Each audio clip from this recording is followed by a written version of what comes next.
एक जमाने की बात है। एक दूर दुराज गांव में जलीखा बीबी रहती थी।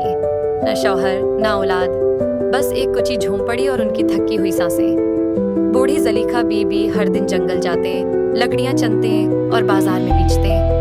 मगर अब वो दिन भी मुश्किल होते जा रहे थे। घुटनों में दर्द, पेट में भूख और दिल में बस एक ही सवाल, या अल्लाह कब आसानी आएगी। उस दिन न कोई लकड़ी मिली, न कोई टहनी, न खाने को कुछ था, न बेचने को। थकी हारी वो एक दरख्त के नीचे बैठ गईं और आसमान की तरफ देखकर बोले, या अल्लाह, अब मुझसे कुछ नहीं होता। इसी वक्त उनकी नजर झाड़ियों में छिपे एक पुराने कनुए पर पड़ी। कनुए पर लिखा था, जो सच दिल से मांगेगा उसे मिलेगा, मगर लालच न करना। जलीखा बीबी कांपती आवाज में बोले, कनुए से रोशनी निकलती है और एक थैला ऊपर आता है। कनुए से एक थैला निकला। जलीखा बीबी ने डरते डरते उसे खोला और हैरत से दंग रह गईं। थैले में सोने के सिक्के थे।